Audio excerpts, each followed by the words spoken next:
الحمد للہ کفا وسلام علی عبادہ الذین اصطفیٰ اما بعد۔ ضروری گزارشات اس وقت میں آپ حضرات کے سامنے پیش کرنی ہیں، اور یہ بات اس لیے ہیں کہ آپ حضرات کے چونکہ سامنے ہیں کہ لاک ڈاؤن کا ٹائم 3 مئی تک حکومت کی جانب سے بڑھا دیا گیا ہے، اور یہ اس لیے کیا گیا ہے کہ یہ جو مہاماری اس وقت میں چل رہی ہے اور بیماری چل رہی ہے دن بدن بڑھ رہی ہے، اور کچھ کمیاں ہم لوگوں کی طرف سے بھی ہیں کہ جو حکومت کی جانب سے تدابیر اور ہدایات دی جا رہی ہیں اس میں یقیناً کہیں نہ کہیں کوئی کمی ہے، اس وجہ سے بیماری بڑھ رہی ہے۔ اس لیے پہلی گزارش تو میں یہ کروں گا کہ جلدی اللہ تعالیٰ اس مصیبت سے ہمیں نجات دے دیں۔ اس کے لیے جو حکومت کی جانب سے تدابیر بتائی جا رہی ہیں، صفائی کا پورا خیال رکھنا ہے، ایک دوسرے سے دوری بنائے رکھنا ہے، اپنے گھروں میں ہی رہنا ہے، اور اسی طرح جو بھی طبی ہدایات ہیں اس کا پورا ہمیں پالن کرنا ہے، تاکہ بہت جلدی اللہ تعالیٰ اس بیماری سے اور اس آزمائش سے ہمیں نجات عطا فرما دے۔ اسی کے ساتھ ساتھ چونکہ رمضان المبارک قریب ہیں، اس لیے چند گزارشات آپ سے عرض کرنی ہیں۔ اس میں سے پہلی بات تو یہ ہے کہ جمعے کے دن 24 اپریل کو 29 شعبان المعظم ہے، چاند دیکھنے کا پورا اہتمام کیا جائے اور سینٹرل ہلال کمیٹی سے رابطہ کیا جائے، پھر اس کی ہدایات کے مطابق عمل کیا جائے۔ رمضان المبارک کے چونکہ 10 دن 3 مئی تک ہو جائیں گے، اس لیے ہمیں رمضان المبارک کی تمام تر برکات کو حاصل کرنے کے لیے اس کا پورا اہتمام کرنا ہے کہ رمضان المبارک کے فرض روزوں کا پورا اہتمام کریں، بغیر کسی شرعی عذر کے ہمارا روزہ نہ چھوٹے۔ اس لیے کہ کسی طرح بھی اگر روزہ ہم جان بوجھ کر چھوڑ دیتے ہیں تو ساری زندگی روزہ رکھنے پر بھی اس کی تلافی نہیں ہو سکتی۔ مساجد کے اندر جس طرح اذانیں ہو رہی ہیں اسی طرح اذان ہوتی رہے، تاکہ لوگ اپنے وقت پر نمازوں کا اہتمام کرتے رہیں۔ جس طرح ہم 5 وقتہ نماز اپنے گھروں میں ادا کر رہے ہیں لاک ڈاؤن کے زمانے میں، اسی طرح ہمیں تراویح کی نماز بھی ادا کرنی ہے۔ اگر خوش نصیبی سے کوئی حافظ صاحب میسر ہو جائیں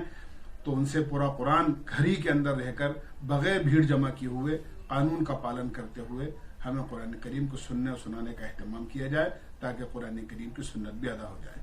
ہمارے گھر کی جو مستورات ہیں وہ بھی مردوں کے صف کے پیچھے کھڑے ہو کر جماعت کے اندر تراویح کی ہو یا فرض نماز کی ہو وہ بھی شرکت کر سکتی ہیں۔ اسی طرح ایک بات کا ضرور خیال رکھیں، گھروں میں نماز پڑھنے کے اندر کسی نابالغ بچے کو جس کی عمر 15 سال سے کم ہو اس کو امام ہرگز نہ بنایا جائے، اس کے پیچھے نہ فرض نماز ادا ہوگی نہ تراویح کی نماز ادا ہوگی۔ اسی طرح بعض حضرات کے دماغ میں اور ذہن میں یہ خیال بھی ہوتا ہے کہ مسجد کے مائک سے امام صاحب قرآن پاک پڑھتے رہیں اور ہم اپنے گھروں میں رہ کر ان کی ابتدا میں تراویح پڑھ لیں یا نماز پڑھ لیں۔ ایسا ہرگز نہیں کرنا چاہیے، اس طرح ابتدا صحیح نہیں ہوتی ہے۔ امام صاحب بغیر مائک کے اپنے مسجد میں 2-4 آدمیوں کے ساتھ جس کی قانون اجازت دیتا ہے نماز پڑھیں اور تراویح کی نماز پڑھائیں، اور ہم اپنے گھروں میں الگ سے تراویح کی جماعت کا اہتمام کریں۔ اسی طرح میں یہ بھی گزارش کروں گا کہ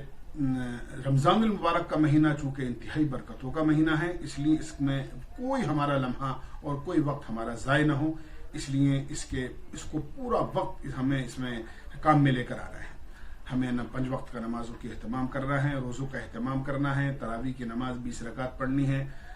دعاؤں کا بہت اہتمام کرنا ہے، روزانہ 1 مرتبہ کم سے کم صلاۃ التسبیح پڑھی جائے۔ کسی بھی ایک نماز کے بعد میں گھر والوں کو لے کر قانون کا خیال کرتے ہوئے فضائل کی تعلیم کا اہتمام کریں۔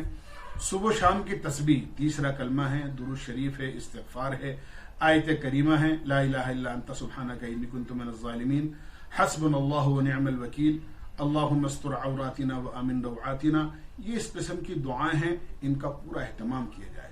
خاص طور سے افطار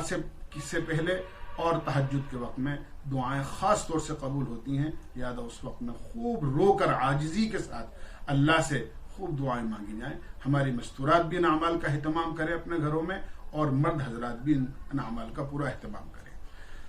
ہم لوگ رمضان المبارک کے اندر اپنے مال کی زکوٰۃ ادا کرتے ہیں، اپنے مال کا حساب لگا کر مالدار مسلمان زکوٰۃ ادا کریں، اور خاص طور سے ہمارے وہ غریب مسلمان جو ان حالات کے اندر بہت زیادہ پریشان ہیں، لہذا ان کے گھر تک آٹا پہنچانے کی، راشن پہنچانے کی، کھانے پینے کی اشیاء پہنچانے کی، خورد و نوش سحری اور افطار کا سامان پہنچانے کا پورا اہتمام کرائیں. کہیں ایسا نہ ہو کہ ہم تو اپنے گھر کے اندر اپنے بچوں کے ساتھ سحر و افطار کر رہے ہوں اور ہمارا پڑوسی یا کوئی غریب مسلمان بغیر سحری کے روزہ رکھ رہا ہو یا اس کے گھر میں افطار کے لیے کوئی چیز میسر نہ ہو. اس کا ہمیں پورا خیال رکھنا ہے.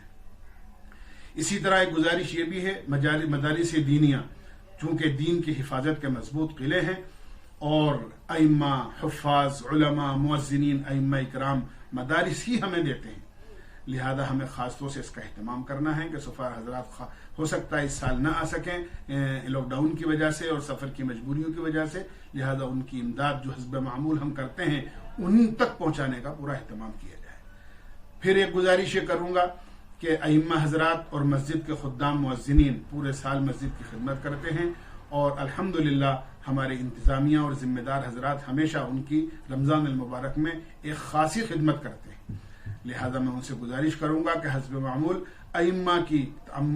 کی تعاون اور خدمت اور مسجد کے خدام کی خدمت میں کسی قسم کی کمی نہ کی جائے بلکہ اس میں اضافہ ہی کیا جائے موجودہ حالات کو دیکھتے ہوئے. اہل محلہ سے بھی گزارش کی جائے گی کہ حسب معمول جس طرح ہم مساجد کا تعاون کرتے چلے آئے ہیں اس طرح مساجد کا تعاون کرتے ہی رہیں تاکہ اس کے اخراجات میں کسی قسم کی دقت پیش نہ آئے. یہ میری چند گزارشات ہیں اور یہ بھی اس وجہ سے ہیں کہ ابھی چونکہ لاک ڈاؤن چل رہا ہے اور 3 مئی تک کا یہ اعلان ہے. آگے کیا اعلان ہوتا ہے حکومت کی جانب سے اس کے مطابق آگے کی باتیں آپ بعد میں عرض کر دی جائیں گی. اللہ تعالی ہمیں رمضان المبارک کی قدردانی کی توفیق نصیب فرمائے اور رمضان المبارک میں نازل ہونے والی تمام برکات سے مستفید ہونے کی اللہ ہمیں توفیق نصیب فرمائے اور رمضان المبارک کی برکتیں اور رحمتوں سے اللہ اس شدید آزمائش سے اور اللہ اس سخت بیماری سے اللہ ہم سب کو اور پوری انسانیت کو محفوظ فرمائے. وآخر دعوانا الحمدللہ.